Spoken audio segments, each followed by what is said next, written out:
All right, hi guys. Welcome back to No Deal All Grind, the podcast for artists who move different. The ones who understand this game ain't just about who's hot right now. It's about who can stay lit when the flames get low. It's chapter 2, the marathon mindset. And today's episode is called Stack or Starve: How to Keep Money Moving in Slow Seasons. Because let's be real, it's easy to feel rich when shows are back to back and your last single streaming. But what happens when that momentum slows down?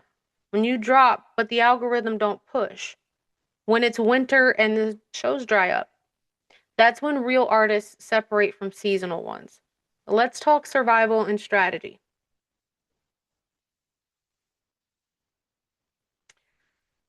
So it's not about how hard you grind when it's good, it's about how smart you move when it's slow. So every artist faces it, that slow stretch between releases. You check your streams, your DMs, your show bookings, and it's quiet. But here's the thing: quiet doesn't mean over. It's the season for regrouping, not retreating. Let's break this down into three survival pillars. So before you can survive slow months, you gotta know what it costs to survive. If you're living like you got a deal when you don't, you're setting yourself up to starve. So track your average monthly expenses. Track how much your music actually earns per month, streaming, merch, etc. Create a bare minimum budget just for downtime. Then, when money's flowing, pay yourself first.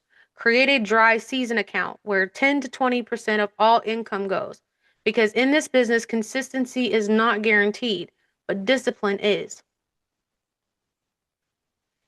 You might not be on stage, but your presence online can still bring income. Use slow seasons to repurpose old content. Turn live show clips into reels, drop stripped down freestyles, share behind the scenes, recording sessions, and old throwbacks. You don't always need a new drop. You need new angles on what you already have. If your audience remembers your name, you're already staying paid in attention, and attention leads to income.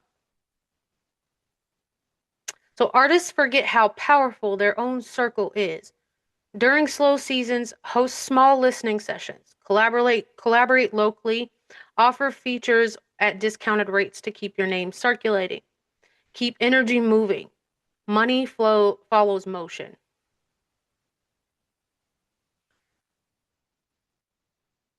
So artists forget how powerful their own circle is.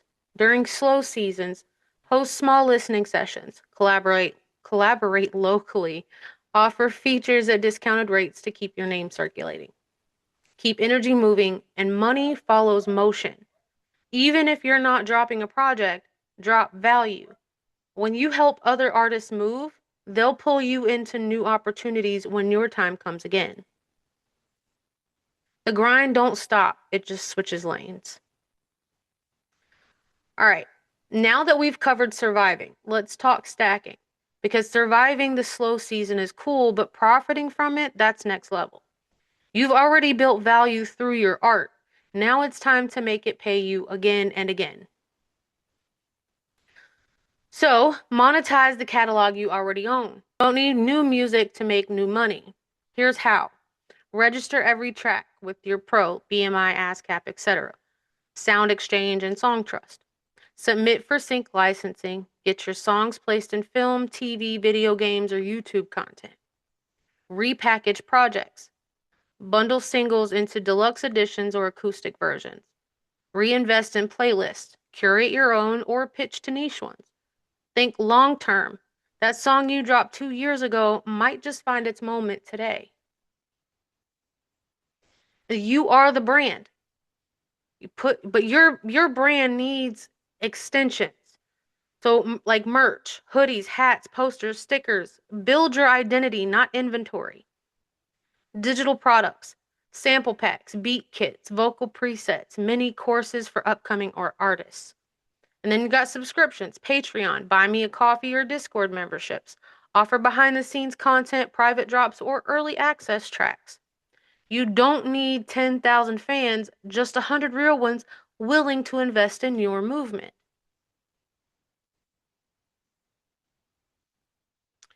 And then don't box yourself into just an artist. If you can record, edit, mix, design, or even motivate, you can monetize it. Sell verses or hooks on Fiverr or SoundBetter. Offer social media promo for other indie artists. Run recording sessions for locals. Build templates, cover art, or rollout plans. Each skill that you've mastered for your own brand is something others are willing to pay for. So if the money slows, build something that moves without you. All right, so let's turn it into action. Step 1, audit your assets. List every single song, visual, product, or piece of content you already own. Highlight what you can repurpose or resell. Step 2, create one passive stream this month. Pick one, a merch drop, beat sale, YouTube monetization, or sync pitch. Make it happen before the next episode drops. Step 3, build a financial buffer. Automate saving a small cut from every stream payout or show. Even $20 per week compounds to cushion dry seasons. And then step 4, stay consistent in presence. Post 3 to 5 times weekly. Reels, stories, shorts, or updates. Stay visible so fans don't forget the brand, even when you're silent musically. Remember, your consistency is the currency before the money comes. So the difference between starving and stacking is strategy. You don't have to be dropping music 24/7, but your brand has to stay alive 365 days. Every time you post, every collab you do, every system you build, you're feeding the future version of yourself. So this has been No Deal All Grind, episode 1 of the new chapter, Stack or Starve. Next episode, we're talking about the consistency code, creating even when motivation dies. Until then, remember, you don't need a deal to move different. You just need a plan. Until next time, guys. See you guys later.